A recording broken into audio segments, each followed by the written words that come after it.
Decades after the French Revolution, the nation remained trapped in lingering systemic instability. The old institutional structures were gone, leaving a vacuum of authority.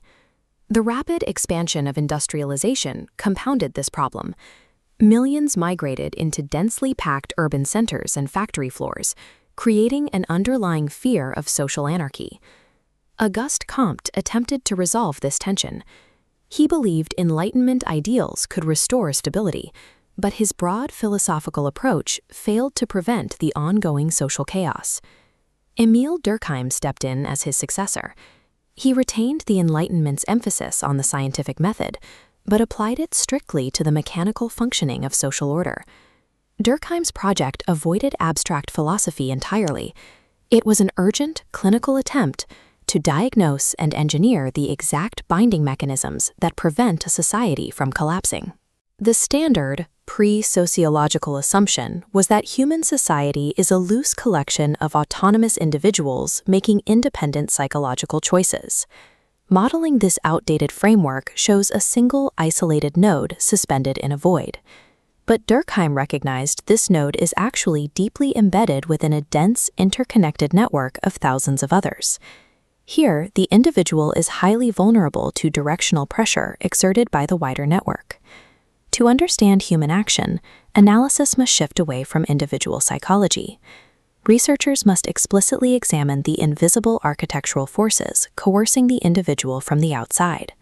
Sociology operates as the physics of human networks.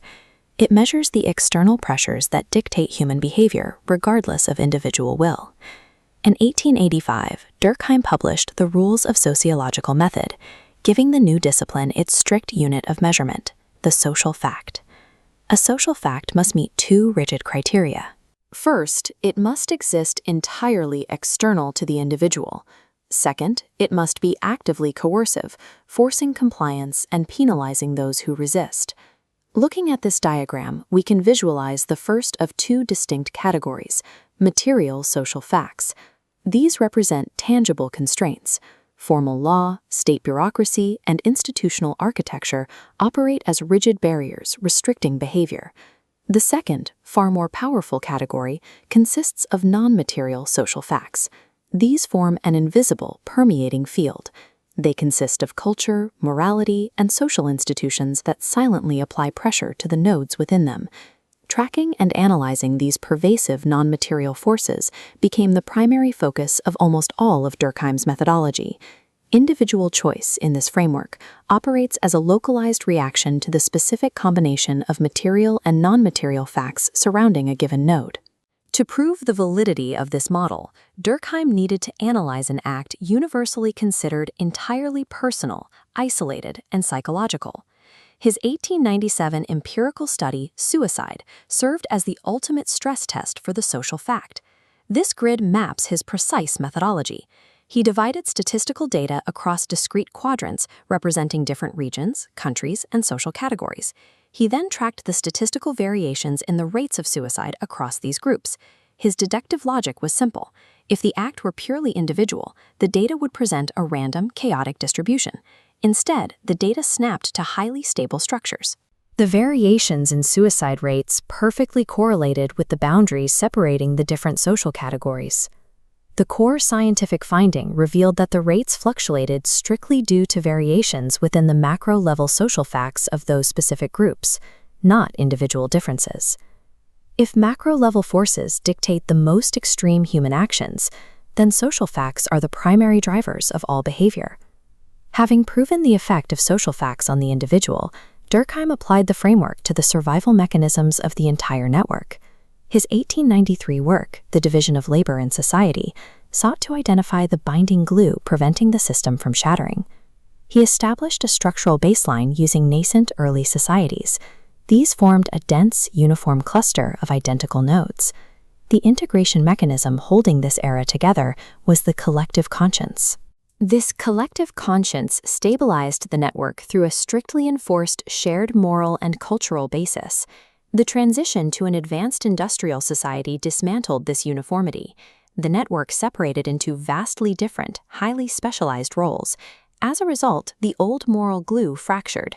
A new mechanism of integration took over, the complex division of labor.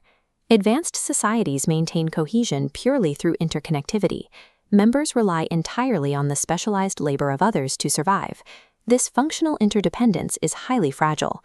He categorized it as an interim measure, requiring constant social reform to redress imbalances and keep the system functioning. Industrialization forced society to evolve its operating system, shifting its core integration from shared morality to mutually dependent labor. This structural analysis raises a final systemic question. Where does the immense coercive power of non-material facts like morality originate? Durkheim answered this in The Elementary Forms of the Religious Life in 1912. He studied primitive societies to isolate religion in its purest form.